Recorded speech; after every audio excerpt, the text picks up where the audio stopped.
El hechicero del desierto, Morrison y los senderos ocultos.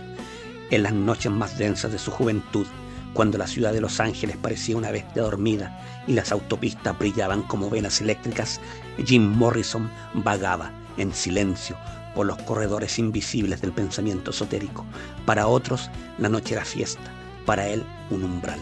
Mientras sus compañeros se entregaban al hedonismo universitario, él se perdía en bibliotecas oscuras, devorando tratados de religiones místicas, manuscritos gnósticos, códices herméticos y visiones apocalípticas. Lo suyo no era la música, era la transmutación. No quería entretener, sino encarnar. Era un médium atrapado en el cuerpo de un cantante. Durante sus años en la UCLA, lo menos importante era el cine. Aunque oficialmente estudiaba dirección, su verdadera carrera era interna, una exploración espiritual a través de las grietas de la realidad. Morrison estaba obsesionado con las civilizaciones desaparecidas, con los grimorios olvidados, con la idea de que tras el velo cotidiano había otras capas de sentido, más profundas, más peligrosas. Sus compañeros lo veían caminar solo, escribiendo frenéticamente, con libros de Blake o de Nietzsche bajo el brazo, murmurando frases en lenguas que nadie, absolutamente nadie, entendía. Más que un alumno, era un iniciado, no de una religión establecida, sino de una tradición de locos sagrados. Tenía una especie de altar secreto en su cuarto, dicen algunos, con velas negras, cráneos de plástico, plumas de cuervo y páginas arrancadas de The Book of the Law de Aleister Crowley. No se trataba de un juego. Morrison no jugaba, él vivía el símbolo, se sentía parte de una antigua fraternidad de bardos iluminados, de profetas errantes, de locos que hablaban con los muertos y danzaban con el caos. El lema de Crowley, haz que tu voluntad sea toda la ley, no fue para él una frase provocadora, sino una clave mística.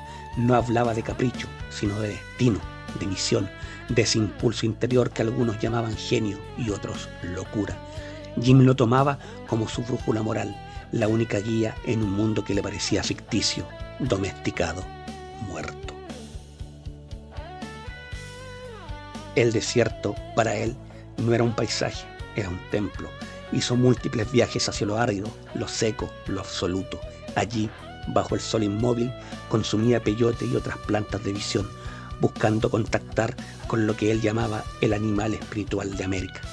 En uno de esos episodios, narrado en fragmentos de entrevistas, en cartas nunca enviadas, en poemas rotos, afirma haber revivido un momento de su infancia, un accidente automovilístico donde vio a un viejo indígena morir en la carretera. Sentí que su espíritu entraba en mí, escribió. No fue metáfora, fue fusión. Desde entonces, decía, no caminaba solo. Ese relato no era una pose. Quienes lo conocieron íntimamente aseguraban que Jim hablaba en serio, que vivía con la certeza de que era el canal de algo más antiguo, que lo poseían voces, que lo guiaban visiones. En conciertos, más de una vez, los técnicos decían que sus ojos cambiaban, que su voz se volvía otra. Sus movimientos eran espasmódicos, felinos, rituales. Los gritos no eran suyos, las letras parecían dictadas desde otra dimensión. Era común que sus cuadernos estuvieran plagados de símbolos extraños, de signos solares, serpientes aladas, cruces invertidas, ojos egipcios.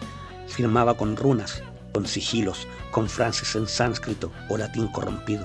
Algunos aseguran que investigó la cábala, otros que asistió en secreto a sesiones espiritistas. Incluso hay rumores, sin pruebas pero persistentes, de que mantuvo contacto con miembros californianos de la Golden Dawn, o al menos de una de sus muchas ramificaciones modernas. Jim parecía moverse entre planos, era igual de real en una fiesta que en una ceremonia astral. En su poesía y en su música, las referencias eran constantes. The Soft Parade está lleno de fragmentos que no son meramente líricos, sino invocaciones, fórmulas, umbrales. En An American Prayer, Morrison ya no canta, conjura, habla con las fuerzas elementales, desnuda su alma ante lo invisible. Y cuando dice, I am the Lizard King, I can do anything, no está siendo ególatra, está revelando su tótem, su forma primigenia, su vínculo con lo no humano, la lagartija, el reptil sagrado, el guardián de los desiertos y de las puertas.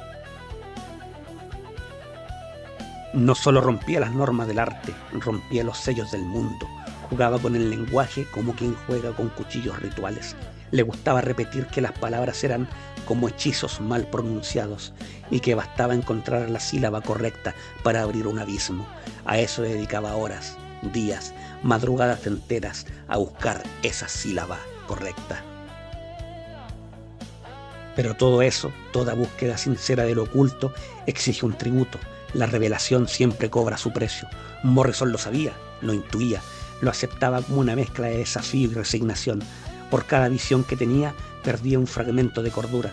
Por cada puerta que abría, algo quedaba suelto dentro de él. Al final, su cuerpo fue el receptáculo de demasiadas fuerzas, su mente un laberinto sin salida, y su alma el campo de batalla de dioses que ya nadie recordaba.